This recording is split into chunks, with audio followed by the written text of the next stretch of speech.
Welcome to the IKE Badgers podcast.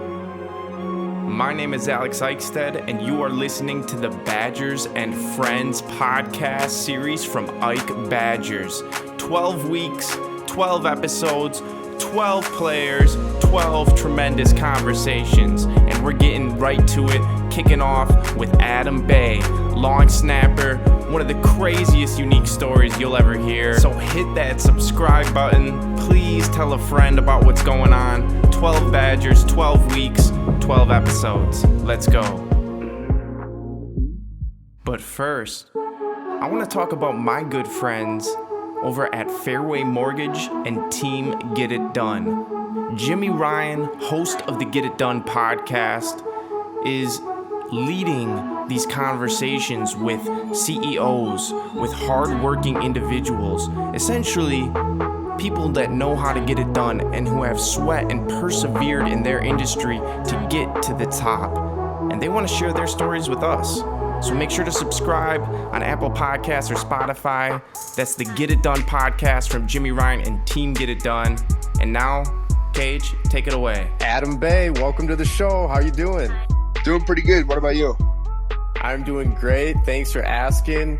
It's that time of year where we start to prep for the NFL draft, and we're going to get into that with Adam. For those that don't know Adam, he's part of a long-standing tradition of excellence in Madison that helped earn the program the nickname of OLU. Adam is one of the best long snappers in the country and will look to make the leap to the NFL this spring. So we're going to cover all that. My name is KJ Eichstaedt. We're here with Adam Bay, and you are listening to the IKE Badgers podcast. So, Adam, you're from Mesa, Arizona, where you first chose to commit to Missouri. Now, you're a little bit unique in the sense where, you know, you've been a highly, highly regarded long snapper for a long time. I'm reading here that you were ranked the nation's #1 long snapper by Kohl's. You were in the 2017 Under Armour All-American game, first team All-State as a senior, second team All-State as a sophomore and junior. You know, Arizona definitely puts out some talent. But the thing that stands out most to me is you ended up taking a visit to Wisconsin and then decommitted from Missouri and then committed to Wisconsin the very next day. Could you walk us through that decision and like what about that visit maybe sparked the change? Yeah, so I mean, honestly, in my summer going into my senior year, I did a lot of recruiting trips, did a lot of special teams camps all around the nation, starting off in Madison, actually, with the first camp being Madison's. And kind of fell in love with the program, the team, you know, the coaches, Madison as a city. Just the whole Midwest was a whole new kind of world to me, I guess you could say, growing up in the desert, especially visiting Madison in the summertime, and really just caught my attention. And you know, I really liked Wisconsin, really loved the coaches, like I said, and everything, but did my camp, you know, just things at the time just didn't work out. I had a few offers coming off high school, and with that, I had the big thing for me was going to school for free education for my family and me. Okay. That was really the biggest thing coming out. And I was actually offered a preferred walk-on spot at Wisconsin. They just didn't have the logistics behind offering me a scholarship at that time.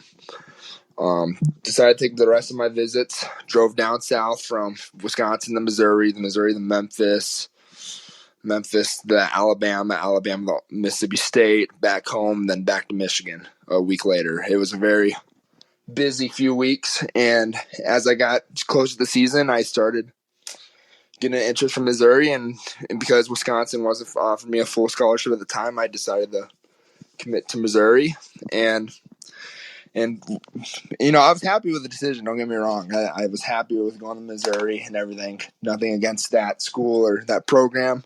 They're a good program. Yeah, exactly. But yeah, I'd say it was around early October. My mom walks me in her room, and she's talking to me privately as my buddies are all over. And she told me that she talked to a few of my personal coaches and stuff, and they said that Wisconsin was sniffing around. They were asking if I'd be interested in decommitting and possibly taking a visit to Wisconsin if I'm still interested in them. And everyone close to me, and everybody close to me, you know, said to the coaching staff that he would be willing to. He'd always loved Wisconsin when he came and visited, and and everybody wanted to see me at Wisconsin. It just felt like a good fit. Everyone was telling me how cool it would be if I went there, and so Lord behold, the day after the game, or one of our varsity games, I talked to Coach Melhoff on the phone with Coach Herring, and we decided to set up a visit. And when I went and visited Madison, I kind of had a few weeks before that to plan out my thinking. And I was really going to use that visit as kind of a guide to my decision. Mm-hmm. And I didn't really want to leave the coaches hanging that long. And so the day after my visit, I believe it was in 2016 when we beat Nebraska in overtime, Halloween weekend. It was just a surreal experience. And, obviously that night really just changed my mind. And the next morning I told Coach Christ and Coach Herring and Coach Melhoff that I was going to be committing to Wisconsin, called Missouri on the way home, and broke the news. And now I'm here. Man, how was that phone call to Missouri? That must have been a little scary to make. Yeah, it was a little tense. I actually wasn't able to talk to them so I was at Madison, Dane County Airport, and I asked them if I could call them. They said, yeah, we're going to a meeting. We'll call you like when you land in the layover in Dallas. So, everything's fine, easy on him. He gives me a little extra time to think. And we land in Dallas, and my phone blows up when I turn it back on. And somehow the news broke with 24/7 or something like that. And and I got a text from my coach in Missouri saying, "Don't even bother calling." Still called. Dang. It was kind of a rough. It's like a breakup. Yeah, that's exactly what it felt like. It was kind of a tense moment. They put me on the line with their head coach, Barry Odom, at the time. It was a very tense. It was a very tense conversation, especially for a long snapper, I feel like. Yeah, that's just a fascinating story because you are truly unique in the sense where you have one of these skills that's like highly coveted. It's kind of like one of these surgeons in the healthcare system where only a handful of these guys can perform this sort of operation. And there's so many good linemen around the country, but there's only so many skilled long snapping is like an entirely different skill. And it's one of those things where if everything goes well, you won't probably get much credit, but as soon as there's a bad snap, you can turn into the villain or the bad guy real fast. And it's really just a critical part of special teams, which are a critical part of the game. And that leads me to my next question, Adam. Can you tell us how you first got started with that skill? Yeah, so there was a need on my youth team in 8th grade, and they needed a long snapper, and my dad always told me that take advantage of situations when they occur. And so I raised my little hand and I decided to give it a shot. And it actually wasn't easy going. I remember in our 8th grade state championship game, I snapped the ball over the head of our punter in the end zone. Another team scored. And yeah, so but then I ended up learning about a coach here in the Valley named Ben Bernard and his success in creating long snappers basically and getting them to college. And really, he really worked hard with a bunch of services like Coles and stuff, and Coach Gary Zauner and stuff. And it was one of those things I came to visit in 8th grade, really liked the program, what he was doing. And then it became a commitment after that. Me and my family decided it would be a cool thing to do, but the only thing was in Phoenix. It was a 45-mile trip to Phoenix. It was a 90-mile round trip total every night. Did it 4 to 5 times a week.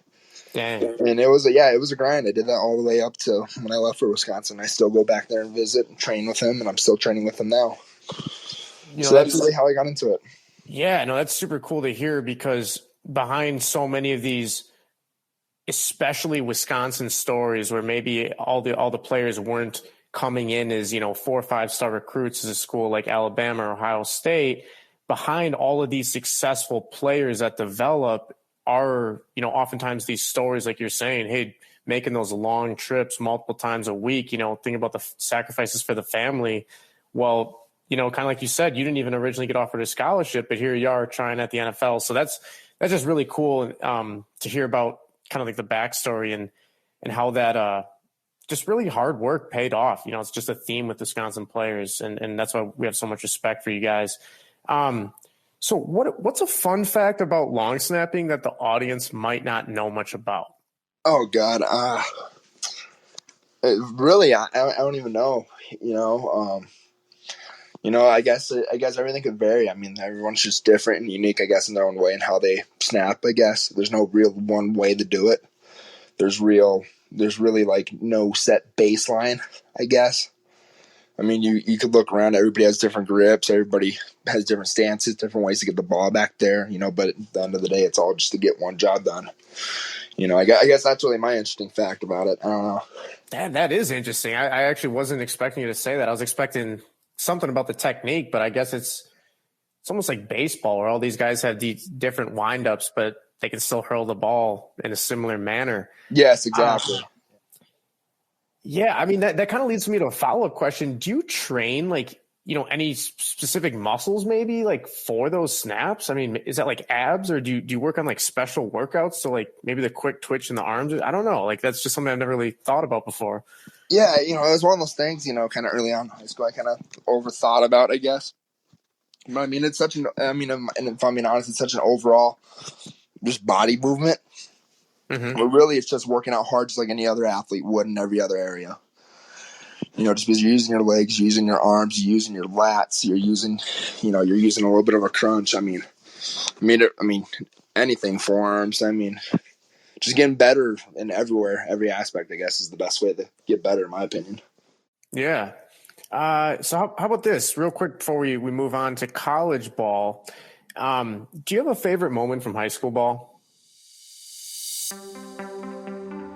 What do all Badger fans need? A great place to watch the game, of course. That's where our good friend Jeff Johns comes in. Jeff is one of the hardest working realtors serving Madison, Milwaukee, and everywhere in between. If you're looking to buy or sell your next home, condo, or investment property, Jeff is the guy to talk to. For a free, no-obligation market review of your home or buyer consultation, you can reach out to him at 262-442-2700. Again, that's 262-442-2700. Jeff Johns of eXp Realty. Tell him we sent you. Brian Butch here. From being a high school All-American, a Division I college athlete, and a pro basketball player, trust me, I know the difference between superior and average performance. Throughout my career, I've worn many brands of athletic apparel, and I promise you this, Iron Jock outperforms all of them. Take it from a guy that showers 3 times a day. When I wear Iron Jock apparel, it does not stink. Iron Jock is proprietary. No other brand has what Iron Jock has. It infuses pure silver into everything it makes, and this world-class silver ion technology kills 99.9% of the bacteria and fungus caused when you sweat. It'll never stink for the lifetime of the product, guaranteed. And now through April 17th, get 20% off your entire order of over $50 with promo code SPRING20. All lowercase and one word, SPRING20. Get your Iron Jock golf polos, vests, long and short sleeve t-shirts, hoodies, golf and runner's hats, and Iron Jock is adding shorts, towels, performance jackets, and pants any day. Order yours at ironjock.com. That's ironjoc.com. Code word SPRING20 at checkout. Do you have a favorite moment from high school ball? Favorite moment from high school ball? Oh, yeah, I do, actually. So my junior year, so there's this team in Arizona called Chandler High School where Malik Reed's from. He's on the team right now. And they're kind of the powerhouse of the state. And the last time they haven't won state was in 2016. And so we played them. We played them in 2016 regular season. We got beat 62-21 or something like that, something crazy. It was a national televised game with max preps. And they were ranked pretty high, nationally, number 12 or something in the nation. Mm-hmm. And we're just not nobody team, but we're hardworking, pretty good team in Arizona, but nothing like they were. Mm-hmm. And so we ended up meeting up against them in semifinals, and we beat them 24-21. They're nationally ranked. Man, that's cool. Yeah, so just from getting killed in the regular season and beating them, we only beat them by a field goal that we kicked in the third quarter, so it was kind of cool, kind of being a part of that unit, I guess. And I mean, that was probably the coolest high school moment for sure. Yeah, that redemption arc, it's something in my life. I never played football, but we were in this soccer league, and there was this one team that was kind of like that nationally ranked team you're referring to where they were 23-0-1, where they were just so high above the rest of the league. And we played them in the semifinals and the playoffs year one, and we ended up losing in a hard fought game. But then the next year we came back and beat them, and just that redemption is so sweet. So let's move on to college for a sec.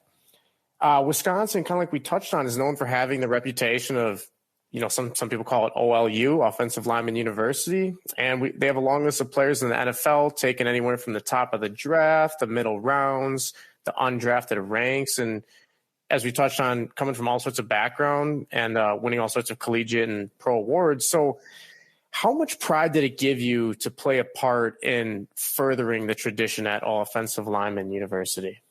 That's crazy. If I'm being honest with you, I never really considered myself like those guys. I mean, I see those guys working out and getting their, they're just getting it handed to them. At practice, they're doing everything they can to be the, the athletes of the team. They're out there protecting our quarterback. And I mean, you know what I'm saying? Like, yeah, it's kind of one of those things where I never really considered myself part of their kind of fraternity, I guess you could say. I mean, they were awesome. I loved their offensive linemen. They always welcomed me in with open arms and everything. But yeah, I mean, it was just awesome to be a part of a team like Wisconsin. Getting close with guys. I'm in such a unique position where there's no real offense or defensive, rivalry. I'm kind of just in between. I'm just trying to be the guy that everybody likes. Trying to be friendly with everybody on the team. Really just being the best participant to the team and helping as much as I can. That's really the biggest thing I wanted to do. Yeah, I mean, and just like you said, that stuff, good chemistry among the players, that translates to the field as well. And kind of going off what you said, I was thinking as well, just about what you mentioned about not really considering yourself in the same group as those guys. That's fascinating because, like, the overall, just, I would say, excellence Wisconsin has demonstrated over the years and the decades of offensive linemen. And really, like, you're kind of like, long snapping is just like another part of that excellence, like it might not be the number one thing, maybe like the Joe Thomas type left tackle image that we have in our mind, but it's just like another aspect of a very important lineman trait. So it's kind of interesting to hear you talk about that. What did it mean to come back for your senior season? And can you tell us how you made the decision? For the senior season, I never really thought about leaving early, if I'm being honest with you. I just wanted to come back and play my 4 years, get 4 years underneath my belt. And like I said earlier, just kind of contribute to the team. I had a goal to play every snap from day one, and I didn't want to, I wanted to be a part of this team, especially with this year and everything going on. I mean, it was a really easy decision. I mean, I'd be lying if I said I wasn't sad and I'm not coming back with a bunch of my friends next year. However, there's bigger fish to fry. But, yeah, I mean, there was no question in my mind I was coming back for a fourth year. Awesome. And did you end up finishing your degree as well? I graduate this year. Okay. Or this semester, this spring. What are you studying, Adam? I'm doing human development and family studies. Very cool. Very cool. I got another question for you about that coming up, but we'll get to that in a little bit. What was it like when you first got to Madison, and were there any upperclassmen who took you under their wing? Yeah, so when I got to Madison, the team's really cool. I mean, the whole team dynamic at Wisconsin's unique. I feel like there's no real clique, I guess. I mean, everybody has a group of friends on the team, but it's not isolating. Everyone kind of welcomes you. You get the freshman treatment, of course, but that's just given. But yeah, I mean, I'd say guys just everywhere, we're really cool at kind of incorporating you and whatnot. But I mean, guys individually, I mean, I'd say the whole specialist group, all the guys above me, PJ Rosowski, Raphael, Zach Hinsey, Connor Allen, Lottie, like all those guys kind of come in and kind of show me the ropes. Some guys give me better advice than the other. But I mean, really, it was just everybody kind of embracing everybody. Just saying, even the small things, just saying hi early on. Mm-hmm. Walking the facilities as a freshman, it's kind of an intimidating thing. You're an 18-year-old walking into facilities with guys like Leon Jacobs walking around. And you just don't know. You just don't know how you belong there. Yeah. What do you remember most about your Camp Randall debut? What I remember most, honestly, is probably the first snap, like obviously. But the fact that it was a backed up punt in that zone. And we do when we do practice a pro style scheme, which means I block, and around 98% of the country doesn't do that. So that puts me in a small group of guys that's doing something that you see in the professional level.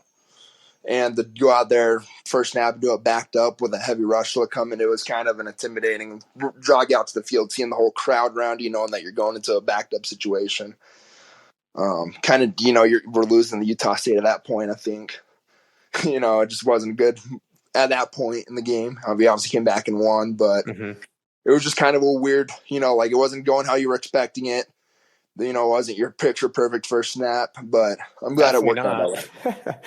Pressure's on. Yeah, it kind of like throwing you in the fire. Probably, I don't want to say it only got easier, but it probably was a little bit easier after that, just having a little bit of a high pressure.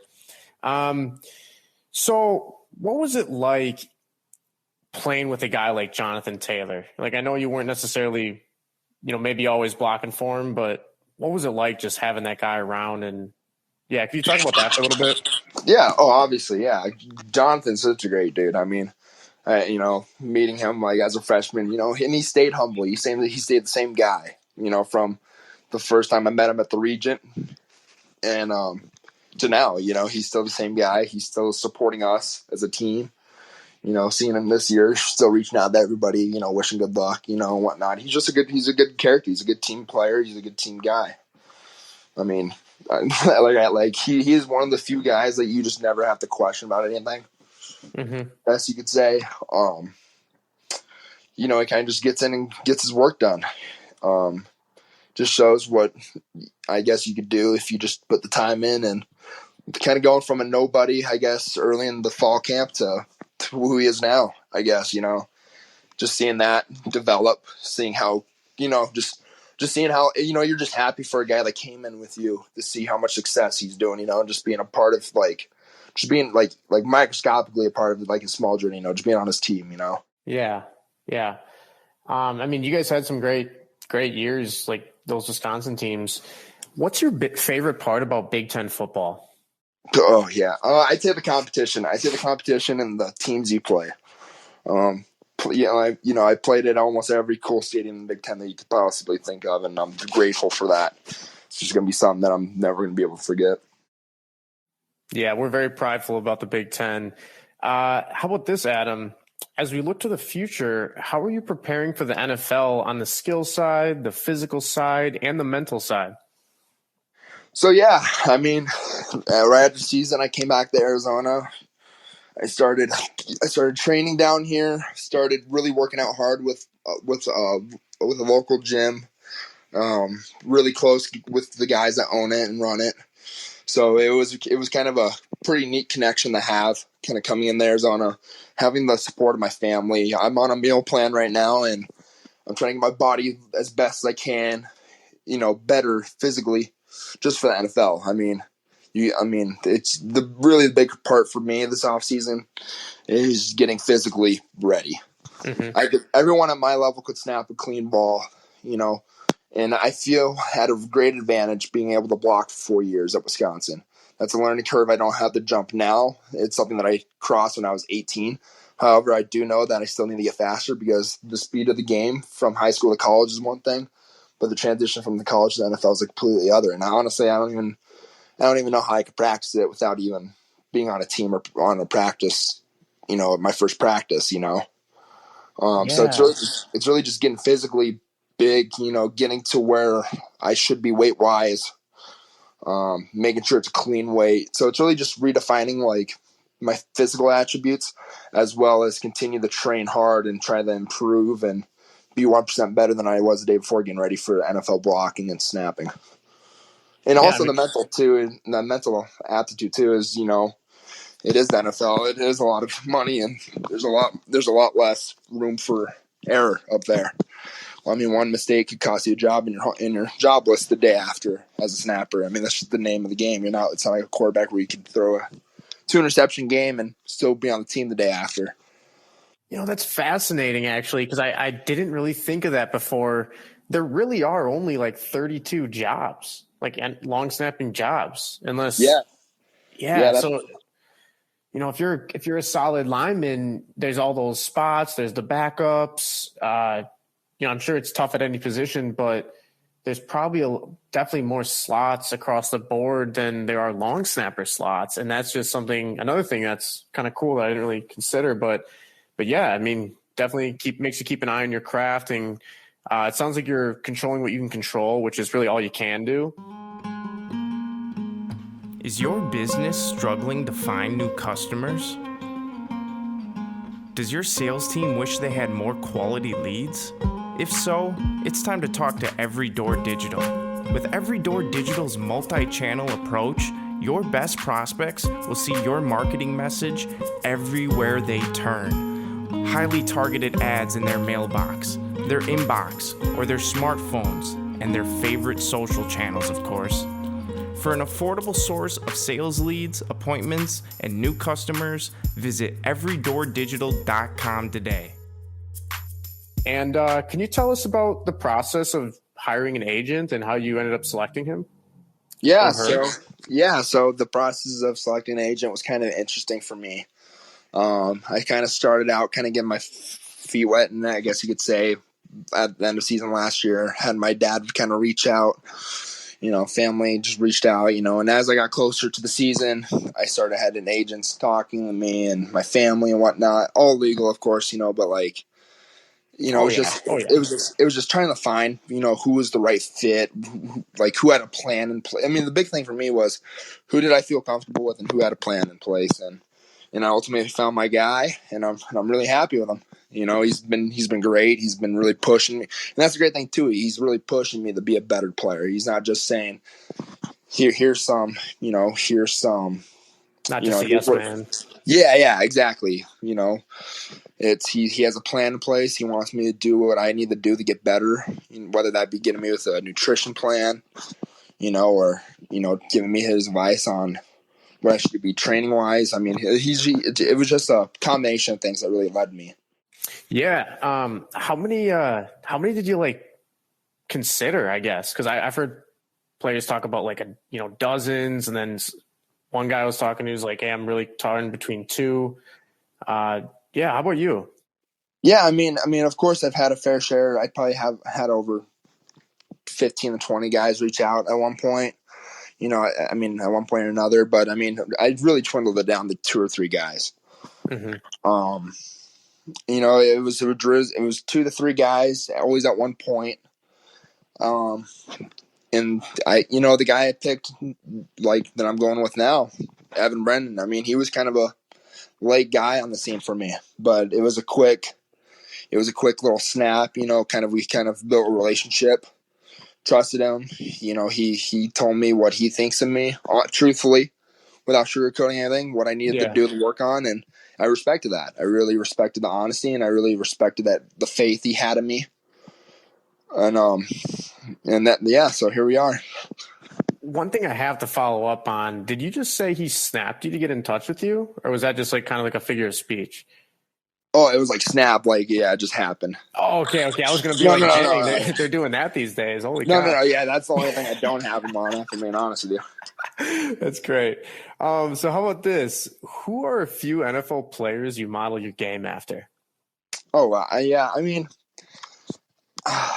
if I'm looking at long snappers in the league, so like I said earlier, my coach Ben Bernardi's put a few guys into the league, and one of his first client actually when he was in high school as a coach, teaching him just for his own high school, and he's now a 10-year starter with the Washington Redskins, Nick Sundberg. Seeing Nick always in training here, and he's from Arizona. Always working with Ben and stuff. It's kind of seeing him, just seeing growing up and just seeing how fast he'd snap and how good his blocking was. You were kind of amazed at it. You're like, damn, I hope I could get to that point at one point or another. And it's weird to know that I'm right on the corner of just trying to embark on my NFL journey and stuff, and that he's one of those guys in that league that I'm competing for a job against, whether that be with Washington or not. I'm in the pair of guys now competing for a job, and I've, 8th grade me would have never known that catching a snap's the first day I was there, because I was paired up with him, because he's the pro guy, and Coach Bernard doesn't have to watch me the full time, and he could continue his coaching on other guys. And I almost got my teeth knocked out by Nick. It was kind of like, damn, I want to get to that point. I want to be that good someday. Well, it's funny. Yeah, it's funny how It's funny how life works like that, just eighth grade you, and then here you are now. And it's also kind of funny how, these NFL placements play out too. Like Washington, if they've had him for 10 years and he's been a tremendous guy, well, that's amazing. But it's like in the NFL, they might even be looking for a replacement. And we saw the Packers last year. We had a really strong running back room with Aaron Jones and Jamal Williams. And then the Packers went and used a high pick on A.J. Dillon. So certain teams, the Packers are pretty successful. I'm not saying it's like a blank black and white thing, but certain teams like to do that, where even if they have a position of strength, they like to just bring the next guy in. So it's kind of interesting how things come full circle sometimes. Yeah, exactly. So back to your education for a sec, Adam. If you didn't play football, what would you want to do? That's so interesting. I'm being honest with you, looking at the way I kind of just function and what I probably would have been at after my first 2 years in college, I honestly, I have no shame in saying this. I'd probably be in the military, if I'm being honest with you. Yeah. Military or something like that. School, I love school, I'm getting my degree and everything, but I'm not a school guy. That's just who I am. I actually want to be a firefighter after football is all over. So I just want to be in a non-conventional kind of call to service type job. And so that's where I would have saw myself kind of figuring out life, would probably be in the military or something. Man, that's really cool. I guess side tangent, would you ever consider the Space Force? Brand new, but I mean, be kind of cool. Yeah, exactly. I'd have to look into it. It's been a while since I ever even looked into anything like that, but why not, I read something where the people serving in the Space Force will be called Guardians, and I thought that was kind of cool. Yeah, that is unique. So how about this? Kind of expanding off that, if you were to describe Adam Bay's personal brand, how would you describe it in your own words? Gonna be honest with you, I'm pretty straightforward, kind of keeping your nose down, but have a good time doing it. Enjoy what you do. And enjoying what I do is, I love what I do, but I like to keep my kind of head down and kind of let my work speak for itself. Yeah, no, I love that. I could, I think I could find a couple similarities with myself in that regard. Last question, and then we're going to move on to the lightning round. Do you keep in touch with any Badgers in the NFL? It's one of those things where I kind of, like I said, you're really close with some guys and you aren't, and like JT, I consider myself close with him, but gonna be honest with you, I don't ever really shoot out kind of to the NFL. It's one of those places where I just don't feel like, whether they're friends or not, I just feel like they're busy. I'm just one of those people that I feel like just, I don't always text or talk a lot, so it's just one of those things I just kind of don't keep up with, but I always keep up with the updates of them. I always root for them. I always like their social media posts, try to stay in contact with them. So, as I'm not as proactive as I probably should be, but that's what I do. Yeah. Yeah. The door is probably always open based upon everything I've heard. Okay, so now we're going to move on to the lightning round, where I'll ask you a bunch of quick hitter questions, and all I ask is that you keep the answers. Do your best to keep them to 1 to 2 sentences. Sound good? Sounds good. All righty. So first one, what's your go-to meal lately? Chicken and brown rice. Yum, yum, yum. Yeah. Alrighty. Who's a musical artist you've been listening to a lot this year? I'd say for rap, Polo G, but I'm usually a classic rock guy, so I got to go with my old school band, Rush. Yeah, 2 phenomenal options you just listed. Polo G, he's kind of burst on the scene this year, and then Rush is just, they always have some classic tunes, timeless tunes. How about this, Apple Music or Spotify? Spotify. Okay, what about a good book you've read? I'd say Extreme Ownership by Jocko Williams. Yeah, I haven't read that one, but I think someone's mentioned that. Did you have a main takeaway of that one? I'm still reading it actually, and I'm really enjoying it so far. Just, it's one of those things that I have on my shelf. I've been kind of picking it up as I can. So, Yeah, I suppose it's applicable to what you're doing. How about this? Favorite class you've ever taken? At UW? Anywhere. I actually really liked my psychology class, even though I didn't get as good as a grade as I want in that class. I still found it interesting. Yeah. What's the next place you want to visit? I'd say it's somewhere in Europe. Any idea? I don't know. I don't really go on a lot of vacations. I'd really want to see France and Germany. I guess would be the two countries I'd really want to see. Yeah. You can probably hit those in the same trip too. Exactly. What's your favorite sport outside of football? Wrestling. Okay. Wrestling, mixed martial arts. Okay. Big UFC fan. Yep. If you could start or pursue any charity, what would it be? I definitely get involved with charities involving dogs that adopting dogs, animal rescues and whatnot. Yeah, we're all for that. We're big dog people. Yeah, so am I. And we always like to wrap up our show this way. How's the family and how is Adam Bay the person doing? Oh, the family's doing great. Just going day by day. They're loving. My mom's loving having me back. Dad's doing great. He's happy to have me back too, and Adam Bay's doing great as well. I'm looking forward to the next few weeks, seeing what it could hold, and just going day by day. Yeah, that's great to hear. So that wraps things up for today. We want to thank Adam for coming on the show. Adam, any final thoughts?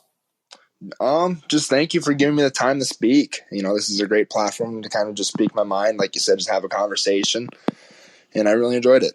Thank you so much. Yeah, man, we're really thankful you decided to come on, and we really appreciate all you guys. This is our first time we've ever interviewed a long snapper, so I learned a lot, and I think our listeners will as well.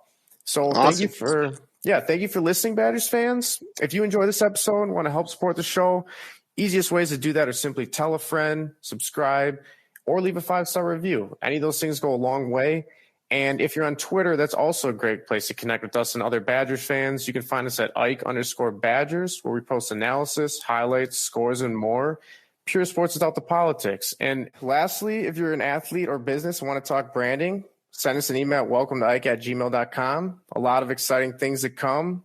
My name is KJ Eichstaedt, and this has been another great episode of the Ike Badgers podcast. Until next time, Badgers fans, we're out. Thank you for listening to this episode of the Ike Badgers podcast. The Badgers and Friends series, we're excited that you're here, and we thank you again for listening. If you want to help the show, please subscribe, tell a friend, and leave a 5-star review on Apple Podcasts. That's how we can continue to give great value to you. Badgers fans, more great episodes on the way. Until next time, on Wisconsin.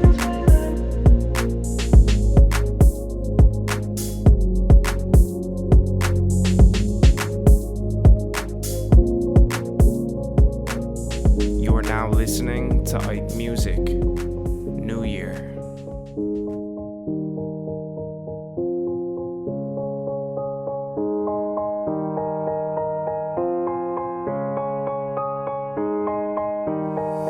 Say where you wanna go. Take a flight to the West Coast. Wind up in San Diego. Wind up in San Diego. I know. Wanna be with you more. Take a trip to the shore. I know you're into me, baby. I know I'm not always easy. Take a ride with me through the weekend. Take a ride with me through the season.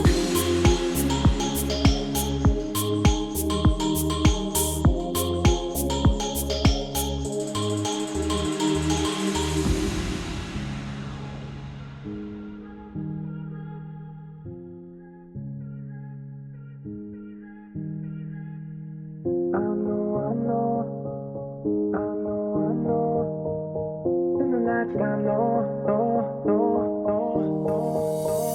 I know that you feel it.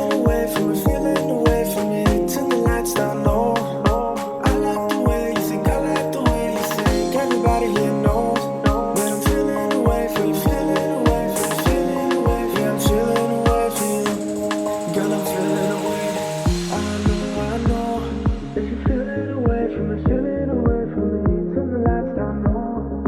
I like the way you think, I like the way you think. Everybody here knows that I'm feeling away from you, feeling away from you, feeling away from you, feeling away from you. Girl, I'm feeling away. Yeah, I'm feeling away. Girl, I'm feeling away. Yeah, I'm feeling away from you. Girl, I'm feeling away. Yeah, I'm feeling away. Girl, I'm feeling away. Yeah, I'm feeling away from you. Girl, I'm feeling away. I know you're into me, baby. I know I'm not always easy. Take a ride with me through the weekend. Take a ride with me through the season. I know that you feel it away from me, feel it away from me. Turn the lights down low. I like the way you think, I like the way you think. Everybody here knows that I'm feeling away from you, feeling away from you, feeling away from you, feeling away from you. I know that you feel it away from me, feeling away from me. Turn the lights down low. I like the way you think, I like the way you think. Everybody here knows that I'm feeling away from you, feeling away from you, feeling away from you, feeling away from you. Girl, I'm feeling away. Yeah, I'm feeling away. Girl, I'm feeling away. Yeah, I'm feeling away from you. Girl, I'm feeling away. Yeah, I'm feeling away. Girl, I'm feeling away. Yeah, I'm feeling away from you. Girl, I'm feeling away. Welcome.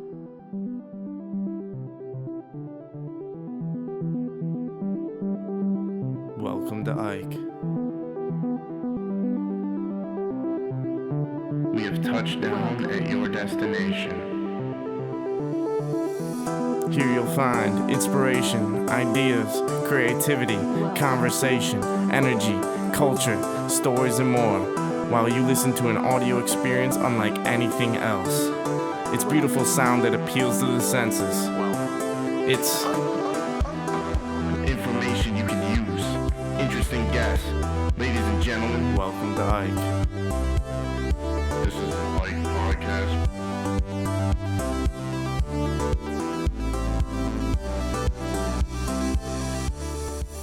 Hey everyone, it's Ike here, co-founder. We have a great show for you today, kicking off the first episode of the podcast.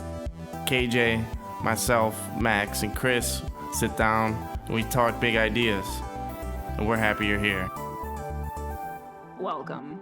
Welcome to Ike. My name is KJ Eichstaedt. I'll be your host, and we're going to get right into it.